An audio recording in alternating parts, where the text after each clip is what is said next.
In today's JSB Talks Digital, I'm joined by the wonderful Melonie Dodaro, two-time author and founder of Top Dog Social Media. Melonie, you're very welcome to the podcast and the vlog. Thank you so much. It's great to be here, Joanne. So you are beaming in from Spain at the moment. I am in Spain at the moment, yes, on my way to Amsterdam soon. Fantastic. Now, Melonie, I hope you don't mind me saying, but you've been around the social media circuit for a long time. And Are you making me sound old now? No, I say this to you because, I've been following your work, obviously, and learning from it, but also how you've evolved your business, your progression. I saw you speak in San Diego a number of years ago, got to meet you in person also. But let's tell our viewers and listeners what's a bit of your backstory and how did you get to become the global expert in LinkedIn? Oh my goodness, that's a long one. How much time do we have? What do we need? Okay. Well, my journey in social media started quite by accident. I'm actually a really super private person. And so when social media came out, I was not at all interested in being involved in it. In fact, my mother was on social media before I was. And my family, I lived in Canada at the time. I now live in Europe, which I'm so excited about. But my family all lived on the other side of the country. And anyone who knows Canada knows it's a pretty darn big country. And so they kept bugging me and telling me to get on Facebook. And I'm like, well, what is this stupid Facebook? And why would I want to be on it? Anyway, it was eventually I decided to join, and I would only allow my family members and a couple of really close friends to be my Facebook friends. I had like every single privacy setting, and strangers would send me connection requests. And I'm thinking, why are these strangers trying to connect with me? And of course I'd say no. But quickly, as I started to use it, I'm like, oh my goodness, there's a business application here. And so I'm a longtime entrepreneur. I owned many businesses prior to that. And so I always look at everything from a business perspective. And so I was very intrigued by this, and it sent me on a mission to learn everything that I could about social media and digital marketing. And so for literally 3 years, I became a full-time student, going to courses and attending seminars and workshops and reading books and traveling all around North America to learn, and hiring coaches and whatnot. And so like a lot of it I learned by, trial and error in the early days, because nobody really knew how to use it. This is going back in 2007, and nobody understood how to use it from a business perspective. So, years later, I got pretty good at it and started having businesses reach out and ask me for help, which I absolutely loved doing. And, as a business owner myself and a longtime entrepreneur, I really, have a fondness for an entrepreneurial spirit and helping businesses. I believe that our economy and the world is really built on small business. So it was my honor and my pleasure to help these businesses. And I realized that starting a business to help more people like that would just be a great idea. And so that's how my company, Top Dog Social Media, evolved. And then, a year into it, I started realizing that, LinkedIn was really my preferred platform for myself and the clients that I was working with. And so I started talking a lot more about LinkedIn, even though I was a little reluctant at first, because my company is called Top Dog Social Media, not Top Dog LinkedIn. And so I did realize at the same time that a lot of the traffic that would come to my website would come every time I published an article on LinkedIn. So I started writing and speaking about it a lot more. And that transitioned into me becoming a very well-known LinkedIn expert or LinkedIn authority, and led to my first book, which I published in 2014, called The LinkedIn Code, and my brand new book that I just launched, which is LinkedIn Unlocked. And let's talk about social media before we dive into LinkedIn. Over the past 11 years, it has evolved, and in actual fact, it is unrecognizable from those days in 2007, which is the same year that I also took an interest. How do you think it has evolved for the better? And let's keep it business, because I love those business conversations too. How has it evolved to better business? It really depends on how you use it, because you're going to hear a lot of people that are going to criticize it and say, for example, with Facebook, my goodness, my Facebook reach is down to 2%. And, there's a lot of expectations that people have that they should have marketing available to them for free, which I don't quite understand. Because prior to getting into the digital marketing space, I owned brick and mortar businesses, and I spent $800,000 a year on advertising, TV, radio, and newspaper. I spent a lot of money, but I made a lot of money. And it's kind of mind-boggling to me that anybody would expect a tool or a marketing tool to be available to them for free. And so, although Facebook's not my preferred social network, I see, potential in it for many businesses. Why should they do anything for free for a business? That's part of the thing that doesn't quite make sense to me. So, having an advertising budget to supplement that is important, but LinkedIn's different. So with LinkedIn, every single thing that I teach is actually for free. They don't need to spend money on ads. And in fact, LinkedIn ads are quite expensive, and often I don't recommend them. So, the only thing that I would recommend in a lot of cases, and this depends on how somebody's using it. So LinkedIn's a powerful tool for B2B. It's a powerful tool for lead generation. And if you're going to get really serious at it, you want to consider maybe investing in Sales Navigator, which will make the entire process much easier for you, as well as allow you to be much more organized in your processes. So, social selling is the primary way to utilize social media to generate new leads and clients. And LinkedIn is the absolute premier platform for that when it comes to anything B2B.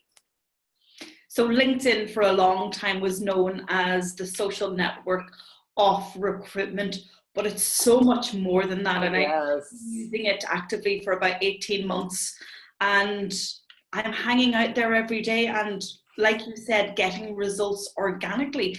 Let's explain to the JSB Talks Digital audience about the power of LinkedIn before they buy and read your book, of course. Yeah, it's an incredible tool in terms of achieving a number of different things. One, it's a great place to build your authority, your credibility, and start to build trust with a network of people that you've connected with. And you want to continue to grow that network with people that are potential prospects for you. So, that's content sharing. And a lot of people that teach social selling, which of course is what I do, talk a lot about content. And of course, there's no question that content is absolutely essential. But the way that most people talk about it, they act like that's what it is. It's about sharing content and sharing value and sharing your knowledge. And that's all well and good, but it's actually not going to generate the kind of results that you want. What will is a direct outreach to your ideal clients, to those specific prospects that you've been able to target through LinkedIn with their powerful advanced search, narrowing it down by industry, by geography, by title, by company size. There's so many different criteria that you can use. And so having a direct outreach to those people and a relationship building process that follows to ultimately earn the right to move the conversation offline, because business in the B2B world still happens offline. And too many people, most people that are using LinkedIn will make two mistakes. Either they'll rush into, pitch somebody as soon as they've connected with somebody, or they'll never have a conversation and move that conversation, offline, where they can actually get to know somebody, get to know the problems that they have, and see if they've got a solution that's going to fit that. And so, everybody's kind of caught in one of those two things, or they do nothing at all. That happens as well. And, it's funny because in order to use any tool, you really need to educate yourself on how to do it, from best practices to appropriate etiquette to the things that are going to work. And I posted something earlier today on LinkedIn about that, of all the connection requests that I get, I actually did an analysis. I have 795 connection requests pending right now because I just got an influx of so many, and I haven't had the time to review them. But I went through them quickly to see how many were personalized. Of that 795, only 21 were personalized. That's 2.6%. The difference between personalizing the connection request and not is the difference between people accepting it. I had one guy on the post who said, well, I disagree with you. I send them all the time, and 30% of the people accept. I think that it's a waste of time to personalize. And so, I had to respond and say, okay, so let me understand this. You think that it's a waste of time to send out connection requests and personalize them, but only 30% of the people that are accepting your connection requests. Well, let me tell you, the people that personalize a connection request to me, and this is, just at the basic level of best practices and etiquette, the people that personalize a connection request to me, 99% of the time, I'm going to accept them. There's some exceptions. If they don't have a profile picture, I'm not sure, who they are. Maybe they come from a country where there's, a lot of, spam or fake profiles that, I've kind of become aware of. And then in addition to that, 100% of the connection requests that I send are personalized and 100% are accepted. So, this guy is trying to challenge me on this, saying, well, I think it's a waste of time, only 30%, 30% accept mine. So how much time are you wasting if only 30% are accepting? And it's also saying that I actually disregard the potential relationship that we could have because you don't deserve a personalized note. Well, and you know what? I didn't bother to ask him how he's using the platform, because for me, it doesn't matter how. It doesn't matter how. Why do you want to connect with somebody if you're not going to try to develop any kind of relationship, or if there isn't some kind of value in terms of a win-win situation in having each other in their network? So it just doesn't make a lot of sense to me, but to each their own.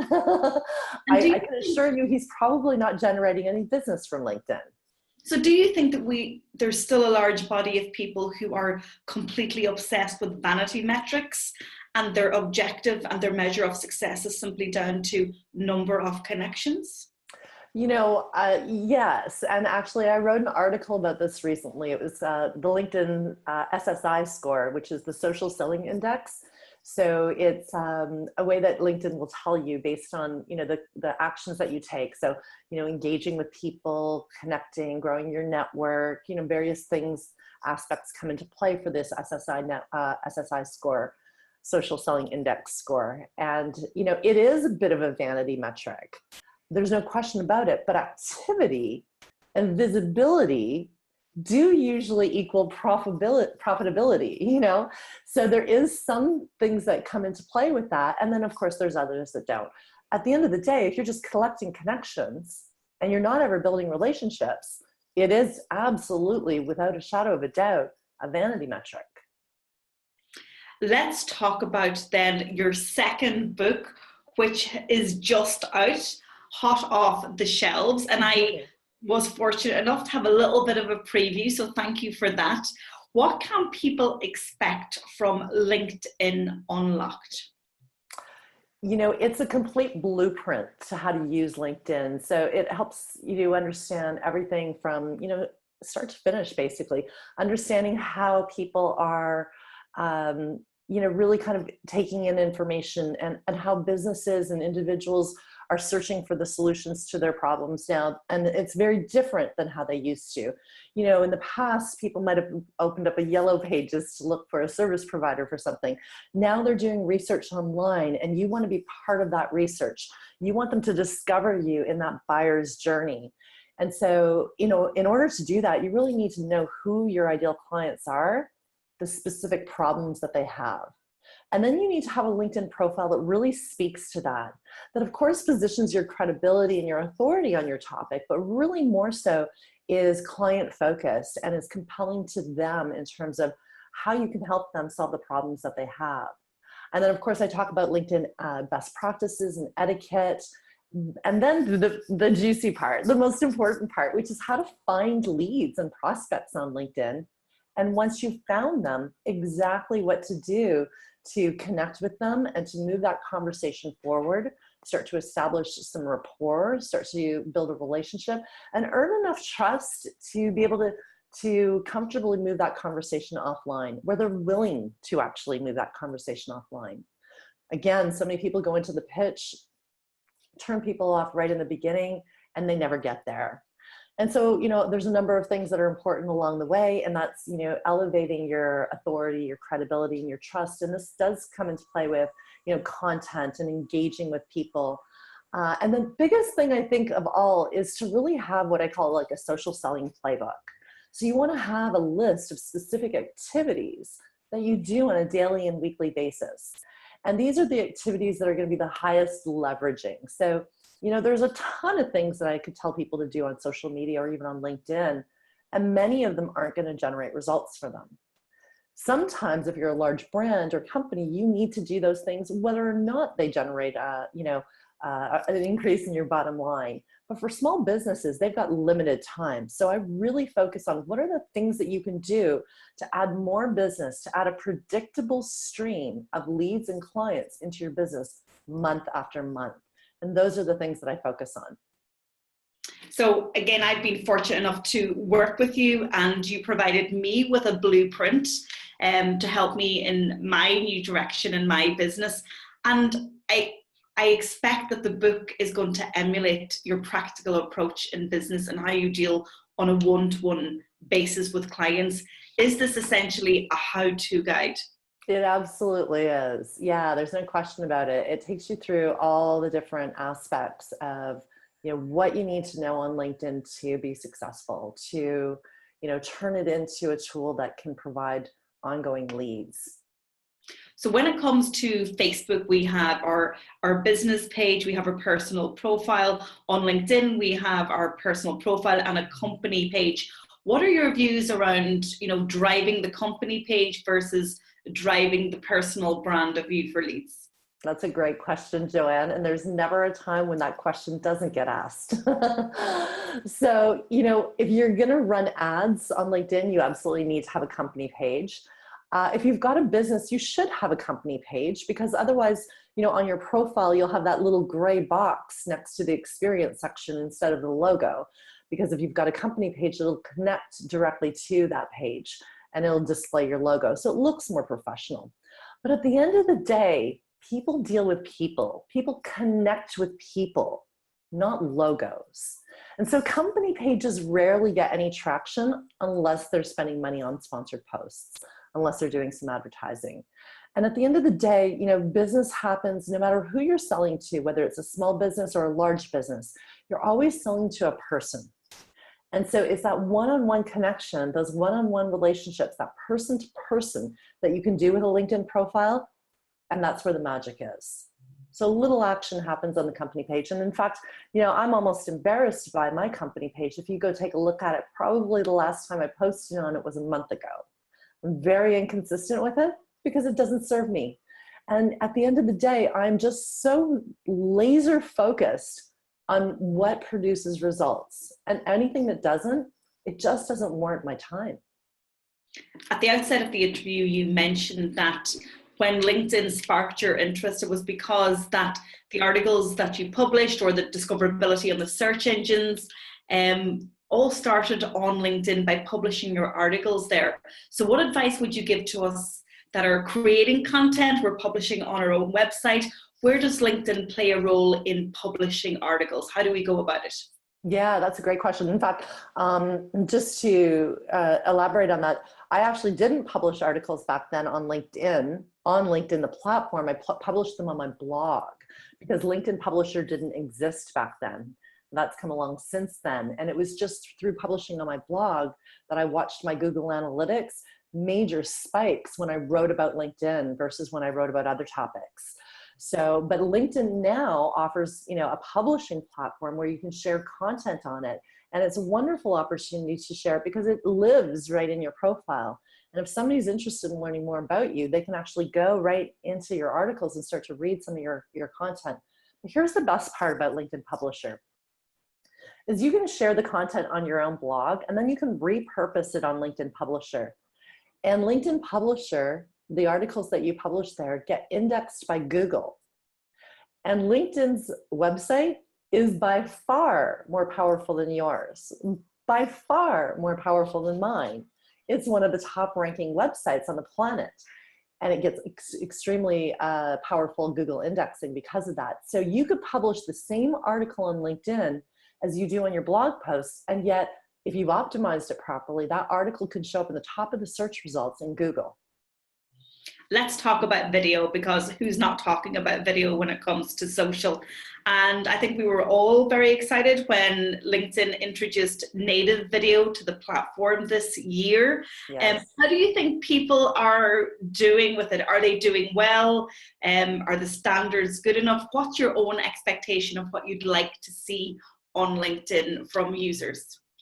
Yeah, I mean, there's a tremendous opportunity right now with LinkedIn native video.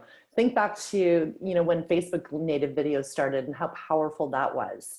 That's exactly where LinkedIn is right now. So, anybody who's, got a B2B type of product or service, it's going to be ideal for that. It's, you're right in the beginning stages of having LinkedIn video. And so not a lot of people are publishing it. I'm seeing some people just do a phenomenal job at it, get amazing engagement and interaction, and grow a large following very quickly through sharing video. The key with video on LinkedIn, let's keep it short and to the point. I saw one of my friends, who's a well-known influencer. I was just scrolling through LinkedIn earlier today, and I saw she had posted a video on LinkedIn yesterday, and it was 10 minutes long. She had 2 likes on it. I see this other girl that I know that posts videos on a regular basis. Hers are about 1 to 2 minutes, and she's got hundreds and hundreds of likes and comments on a daily basis on her videos. So, shorter is better with LinkedIn, because they're not going to sit and listen to a 10-minute video, especially if they don't know you. If they know you and already love you, then that's great. But here's the thing.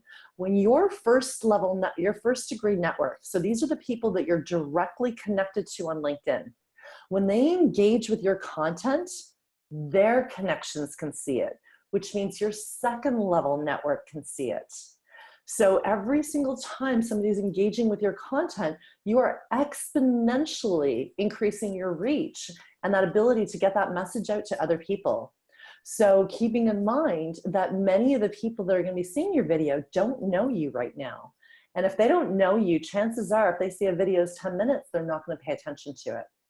The other thing that I'd add is the videos, just like in Facebook, as you're scrolling through the news feed, they're auto playing without sound. And so one of the things that you want to do is you want to caption your videos and make sure that you've got some text at the bottom so people can read a few seconds of it, 10 seconds of it, so that they can decide, do they want to hit that play and have the audio. What about the accusation that some people have been making recently that LinkedIn is turning into Facebook with the level of personal content that people are sharing? And, it's B2B, it's professional, there's no place for any personalization, and there should be a line drawn. What are your thoughts, Melonie? Yeah, so I kind of stand in that line. I think that, LinkedIn's a professional network, keep it professional. Having said that, there's a lot of ways to incorporate something personal in a professional way. Whether it's by sharing a story or, making it more professional. It's certainly not a place to be posting any pictures of your family or of your pets or memes of, cats and dogs and stuff like that.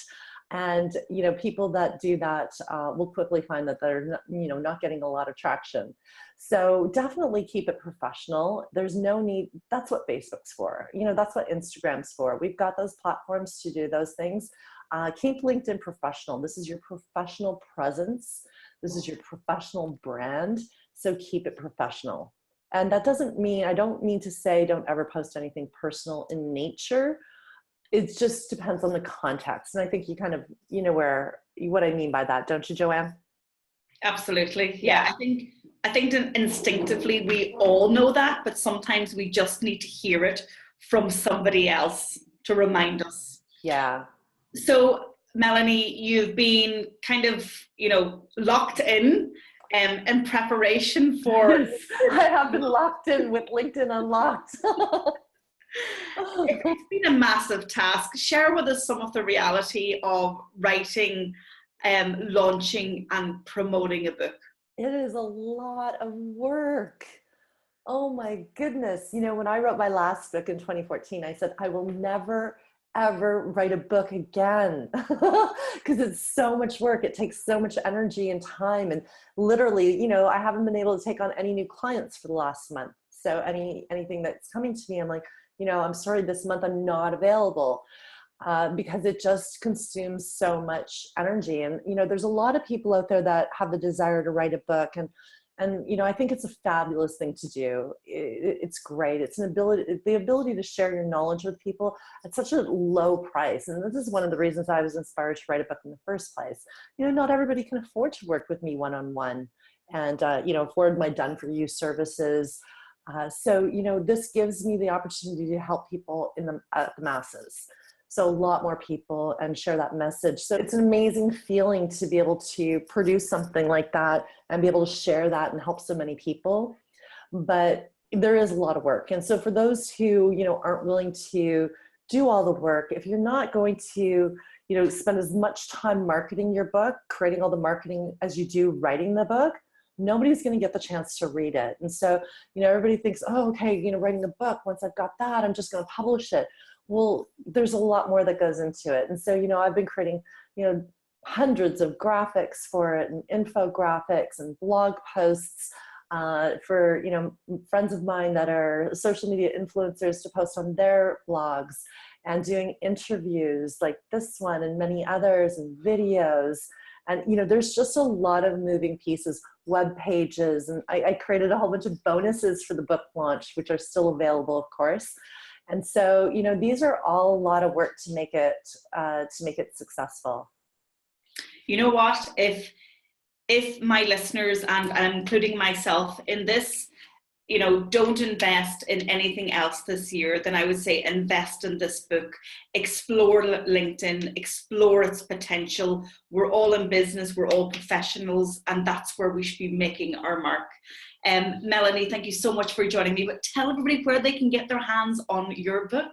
Yeah, so I've still got some exclusive free bonuses that come with the book. The book is available on Amazon, but if you go to linkedinunlockedbook.com, there you'll find the links to the different Amazon sites. So I've got, you know, the UK, Canada, the US, whether they want a physical book or a digital Kindle book.